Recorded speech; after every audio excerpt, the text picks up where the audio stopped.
नमस्कार मित्रांनो, स्वागत आहे तुमचं अजून एका नवीन पॉडकास्टमध्ये. तर आजच्या पॉडकास्टमध्ये अ, खूप लोकांना प्रश्न असतात.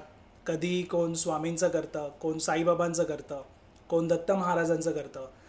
तर आपल्याकडे आज जे भक्त आलेत त्यांचा असा अनुभव आहे की मी बोलण्यापेक्षा आज आपण त्यांच्याकडनंच ऐकून घेऊया.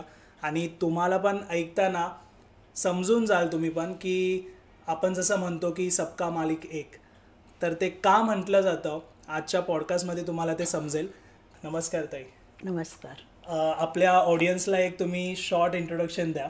माझं नाव रीटा मेहरा आहे आणि मी मुंबईमध्ये राहते आणि माझी स्पिरिच्युअल जर्नी जी आहे ती साईबाबांवरनंच सुरू झाली आहे आणि हळूहळू मला त्याने मग दुसऱ्या इतर सद्गुरूंबरोबर पण प्रचिती करून दिली आणि दॅट्स हाऊ आय स्टार्टेड.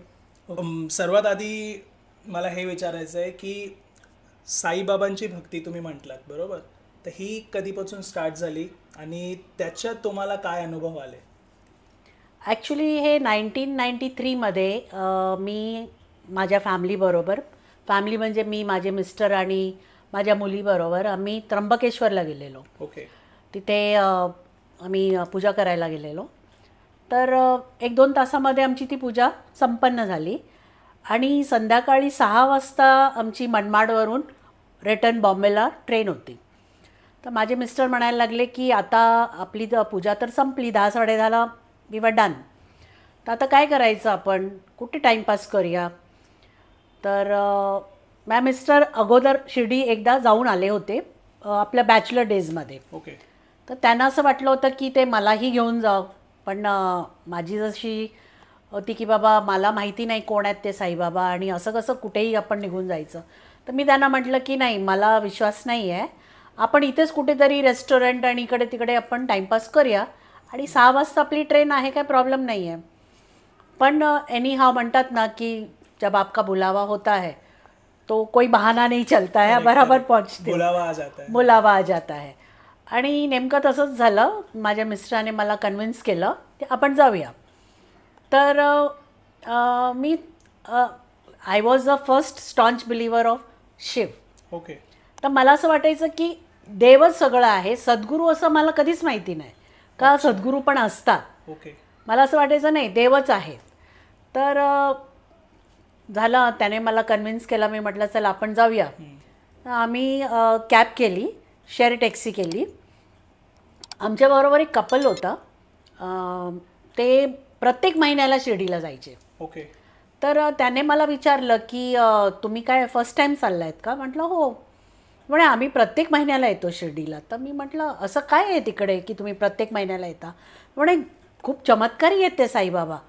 म्हटलं हो, काय असं तुमच्या जीवनात त्यांनी चमत्कार केला आहे? तर म्हणे माझ्या मिस्टरांना असं असं हार्टचा प्रॉब्लेम होता, खूप त्यांची सर्जरी वगैरे झाली, सगळं झालं, पण त्यांना काही गुण पडला नाही. ओके.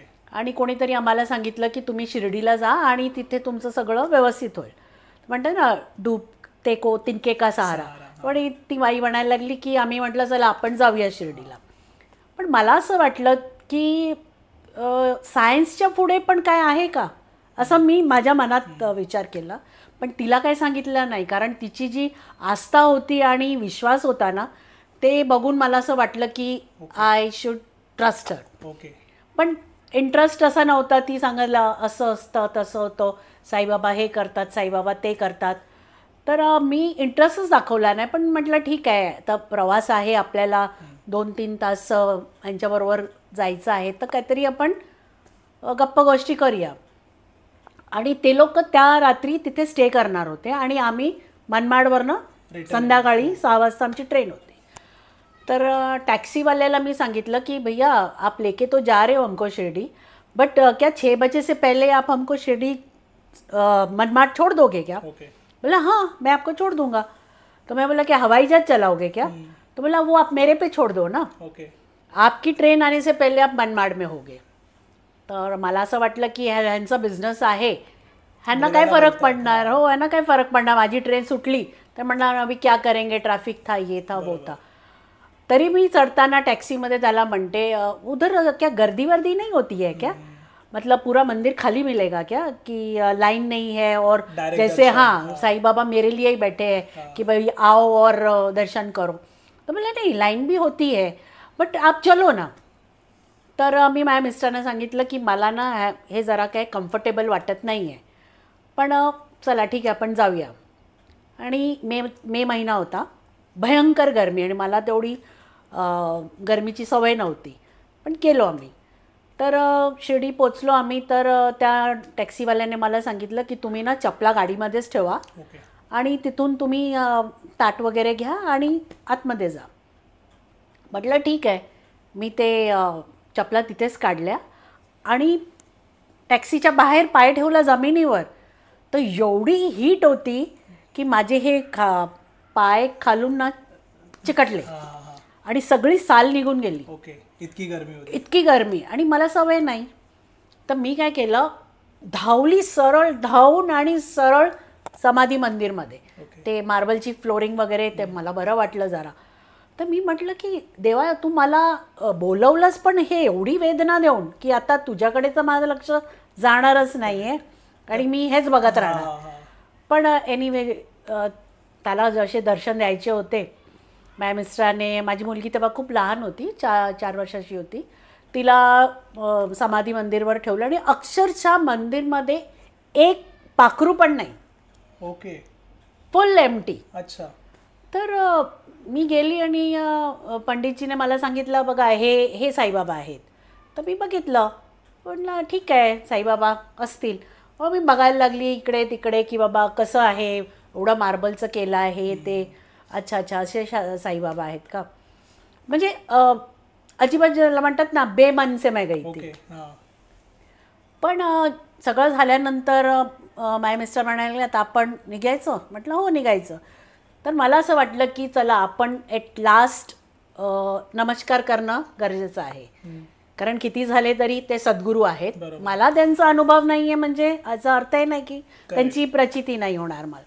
तर मी उभी राहून जस्ट नमस्कार केला त्यांना की मला तुम्ही आज्ञा द्या की आता आम्ही चाललो आहे परत. आणि जसं मी त्यांच्या डोळ्यात बघितलं नमस्कार करून, ते 2 सेकंडसाठी मला माहिती नाही मी कुठे गुम झाली. Okay. I became like a stone. आणि डोळ्यातून माझे अश्रू येत आहेत आणि मला माहितीच नाही मी कुठल्या जगात आहे. ओके. मी कुठे उभी आहे मला काहीच माहिती नाही. नुसते मी त्यांच्या डोळ्यात बघते आणि असं मला वाटतं काहीतरी ते तेज त्यांच्या ट्रान्सफर होतो आहे माझ्यामध्ये आणि मी एकदम टाईट. तर माझ्या मिस्टरांनी येऊन मला पॅक केलं की काय झालं, चलायचं आहे ना. म्हटलं हो हो हो. असं म्हणतात ना की ट्रान्समध्ये गेला आणि तुम्ही बाहेर आलो. म्हटलं हो हो चला चला. आणि आम्ही टॅक्सी घेतली आणि तो टॅक्सीवाला आम्हाला म्हणतो झाले ना व्यवस्थित दर्शन. म्हटलं हो झाले. तर बघा किती लवकर झाले. तर मी म्हटलं बाबा तुझं म्हणणं बरोबरच होतं की वो आपके लिए बैठे हैं. कोणी नव्हतं त्याच्यामध्ये म्हटलं देवळामध्ये. आम्ही आलो आणि आमची 6 वाजताची मनमाडची ट्रेन होती.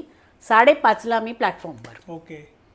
मला म्हणजे असं वाटलं थोडी वेळासाठी की बाबा हे स्वप्न आहे का खरंच झालं आहे. पण एनी विच वेज आम्ही आलो मुंबईला आणि ती स्मृती माझ्या मनामध्ये कुठेतरी एक फेंट झाली. त्या दरम्यान 3-4 वर्ष निघून गेले. मला बाबांबद्दल असं काय पुन्हा जावं किंवा त्यांची भक्ती करावी वगैरे असं काहीच झालेलं नाही.